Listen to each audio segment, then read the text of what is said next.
Okay, so an article was just revealed about Starfield not making the cut for Game of the Year, and I'm honestly not surprised. If you've seen my other video that I just uploaded about the rise and immediate fall of Starfield, about 50% of people in that video defending that, talking about I didn't know what I was saying. Starfield is a great game, I'm having a lot of fun with it, this, that, and the other, I'm wrong. And a lot of people in the other half were in agreement with me, because that's just how it is. Anyways, welcome to my channel, and today we got some news about Starfield and the Game of the Year awards for 2023, which is a big thing. Before, in my video, I was insinuating that the game did not live up to the hype, which as a result made it have a fast decline. Well, it looks like my predictions are coming true, so let's dive into the details. First up, the much anticipated Game of the Year nominations are out, and to the surprise of many, Starfield is nowhere in sight.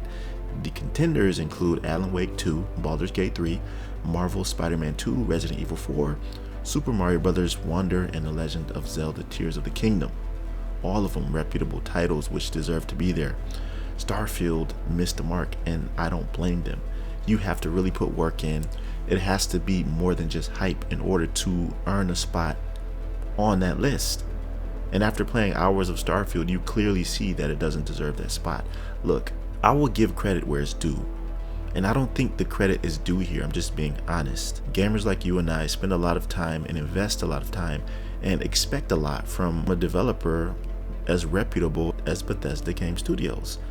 And for them to come out with this open world galaxy with 1,000 planets where each one of the planets are empty upon exploring further, let's talk about what this means for the game's reception. Now, it's not all bad for Starfield, because it did secure a nomination in the Best RPG category, but the competition is tough with Final Fantasy, Sea of Stars, Lies of P, which is a great Souls-like game, and of course Baldur's Gate 3, which secured also a nomination on the Game of the Year.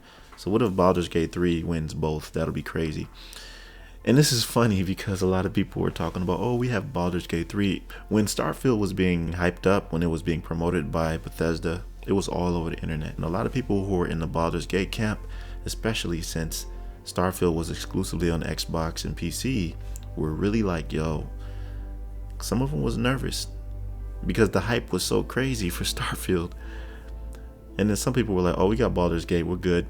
It turns out that Baldur's Gate is a little bit more in-depth and engaging than Starfield, according to these results. But being that it is in this category, does that mean it has a little bit of redemption going on? I don't know.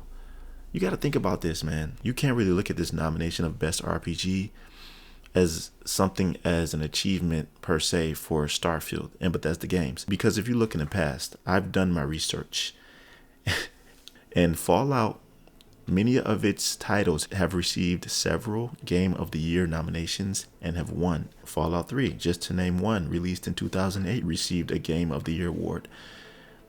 And various publications and gaming organizations. Similarly, Fallout New Vegas, which wasn't even made by Bethesda Game Studio, but because it was associated with it and had the name Fallout, and it was released in 2010, also earned Game of the Year recognition from several sources.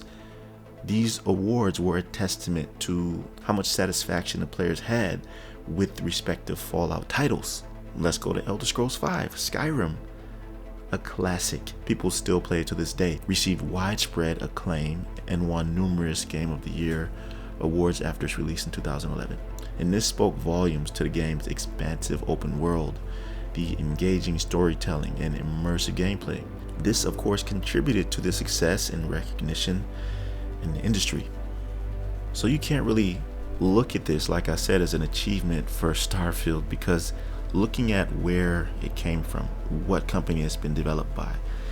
I remember in Skyrim, I would just run off as far as I can to the north or the south or the east, whatever direction of the map, to see if I could find something. On one hand, I would climb up a mountain and find a dragon's lair. Sometimes I'd find a dragon there sleeping, or sometimes he wouldn't be there, but I'd find like some loot. Or I'd find a dragon priest, which upon killing him would give me an exclusive mask. Let's say I travel south, then it'll take me to some cave that led to a dungeon that took a whole hour or 2 hours to get to the end of.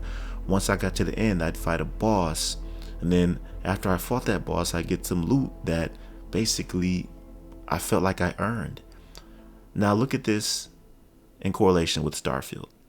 I tried to live out that fantasy. It's just not there, because when you explore the planets on Starfield, here's what happens, right? There's a place where you can land your ship, a landmark that has one building or two. You go explore that building. There's a few aliens around, some environmental storytelling, which is cool, some loot. But then if you go travel, let's say there's a cave in the distance, you go to that cave. Some of the caves you can't even see, even if you have your flashlight. So it's very hard to navigate. And there's no depth to the caves. It's not a dungeon, it's just a cave. Sometimes they'll have aliens in there. Most of the time they won't. It's just very unengaging. Now let's say I try and travel some distance to the east. All it's going to do is take me to nothing. And ultimately tell me that I've reached the end. So I'm going to be respawned back to my ship or whatever. So it's just not there, man. I don't understand what the devs had in mind with this. I don't know if they didn't think that we were gonna look at it this way, but it's clear, it's evident what this is and what they've presented to us. It's clear that unfortunately they hyped this game up so much to the point where they made us believe it was going to be something more than what it is, and that's just the raw truth. And the proof is in the pudding, because the results are in and you're seeing the fruits of the labor. When you put work in for something that you do, you're going to see the results. And I don't even know if it's going to win the best RPG of the year over Baldur's Gate or over any of those other games. So what do you think about Starfield not making the Game of the Year cut? Is it a sign of things to come, or will the best RPG nomination give it the boost it needs? I don't think so. Please share your thoughts in the comments below, and don't forget to like and subscribe to my channel. I'd appreciate it. That'll do it for me, fam. Be right out.